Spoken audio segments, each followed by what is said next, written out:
अस्सलाम वालेकुम, मेरा नाम डॉक्टर अब्बास है। आज हम डिस्कस करने जा रहे हैं कि हम अपने दांतों की कैसे हिफाजत कर सकते हैं। उन लोगों को ख़ास तौर पे जिनको दांतों में सेंसिटिविटी फील होती है, यानी थोड़ा सा भी कोई खट्टी चीज़ खा लेते हैं तो बाद में कोई चबाया नहीं जाता उनसे, तो उनके लिए ये वीडियो बहुत अहम है। उन्होंने ये वीडियो पूरी देखनी है। इसमें मैं बताऊँगा कि ये होता क्यों है और इससे बचाव के तरीके क्या हो सकते हैं। तो जो दोस्त हमारे चैनल पर नए हैं उनसे गुजारिश है कि इस चैनल को सब्सक्राइब ज़रूर कीजिएगा, वीडियो को लाइक और शेयर ज़रूर कीजिएगा। फ़र्स्ट ऑफ़ ऑल, जब हम जूस पीते हैं, ख़ास तौर पे जो सिट्रस फ्रूट्स होते हैं उनके जूस पीते हैं, उनके अंदर होता है सिट्रिक एसिड।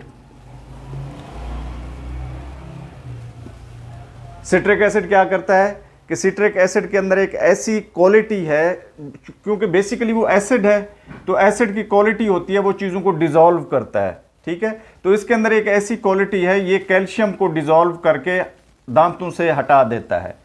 मैदे के अंदर जब चला जाता है इसकी फिर हैयत चेंज हो जाती है। ठीक है, इसके डिफरेंट कंपोनेंट्स में ये चेंज हो जाता है, लेकिन जब तक ये डाइजेस्ट नहीं होता मैदे के अंदर जाके, तब तक ये यूँ समझिए कि आपको नुकसान दे सकता है। ठीक है, तो इसकी पीएच इतनी, यानी कि एसिडिक पीएच की वजह से ये आपका जो बोन टीथ का इनेमल होता है, इनेमल वो होता है जो ऊपर कोटिंग होती है वाइट कलर की, उसको ये डिस्ट्रॉय करना शुरू कर देता है। ठीक है, जब टीथ को ये डिस्ट्रॉय करता है उसकी इनेमल को, तो उसके नीचे ही हमारी जो है ना वो सेंसिटिव पार्ट्स पड़े होते हैं दांतों के। ठीक है, जो फिर डायरेक्टली नर्व की तरफ जो है ना वो लेके जाते हैं, जिसकी वजह से हमें सेंसिटिविटी फील होती है। अब जो अब इनेमल उसका टीथ का उतर जाता है, ठीक है ना, ये फॉर एग्जांपल मैं कहूँ जी ये टीथ है हमारा, इसके ऊपर जो एक वाइट कोटिंग होती है वो इनेमल होता है। ठीक है, अब ये इनेमल ने, सिट्रिक एसिड ने इनेमल को डिस्ट्रॉय कर दिया यहाँ पे। ठीक है, ये नहीं रहा।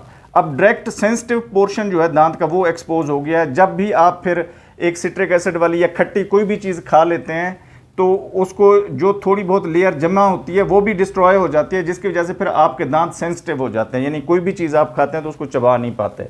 उसके लिए आपने क्या करना है, एक सिंपल सा तरीका है। उसके लिए आपने ये करना है कि जूस जब निकालने गिलास के अंदर तो उसको स्ट्रॉ के साथ पीना है।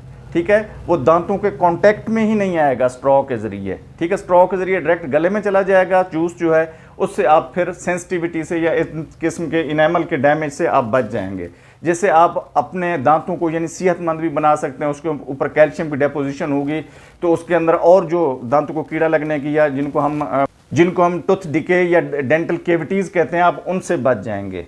उम्मीद है ये मालूमाती वीडियो आपको पसंद आई होगी। हमारे चैनल को लाइक, सब्सक्राइब और दोस्तों के साथ शेयर ज़रूर कीजिएगा। शुक्रिया।